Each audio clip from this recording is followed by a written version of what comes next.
Hello, I'm David Chaston with 90 at 9, brought to you by interest.co.nz. This week, everything you need to know in 90 seconds at 9 o'clock, with news rising inflation risks and economic shock risks are on policymakers' minds. Firstly, though, a big bounce back in lending by finance companies, especially for cars, has seen American consumer credit grow sharply in July.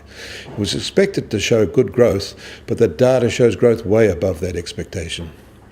And a conference organised by the Boston Fed seems to be arguing that faster rate rises are now called for and that Fed interest rates need to move up quickly to act as a restraint on rising inflationary pressures. The head of the Boston Fed has said he will start voting that way. In China, inflation is rising there too. Consumer prices rose at their fastest pace in 6 months in August as flooding and African swine fever drove up vegetable and pork prices.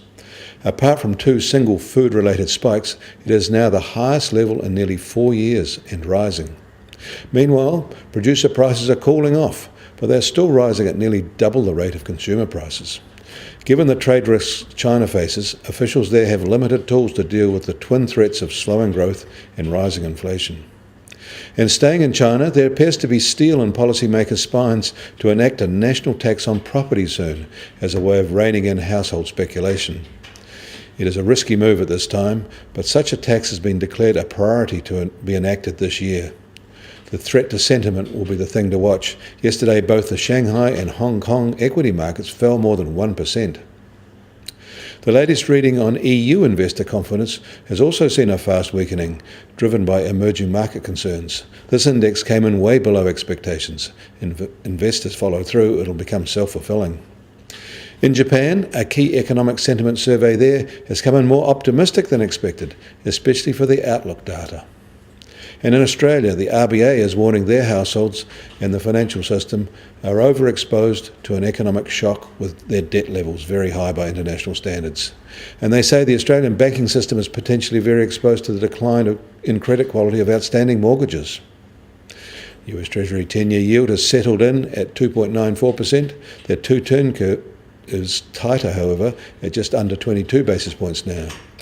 The Aussie government 10-year is at 2.58%, that's up 1 basis point. The Chinese government 10-year is at 3.67%, that's up 2 basis points, while the New Zealand government 10-year is at 2.58%, up 3 basis points. And gold is little changed in New York at $1,195 an ounce. US oil prices are a little lower today and now just under $67.50 a barrel. But the Brent benchmark is a little higher, just on $77.25 a barrel. The gap between the two is unusually wide at present. Normally it's about $4 a barrel, but fears of oversupply in the US is driving their prices lower. And the Kiwi dollar is starting today lower at 65.2 US cents as the US dollar rises. On the cross rates, we're at 91.8 Aussie cents and 56.3 Euro cents. That puts the TWI at 69.2 and its lowest since October 2015. Should also note that we're the lowest against the British pound since June 2016 and the Brexit vote. I'm David Chaston. That was 90 at 9, brought to you by interest.co.nz.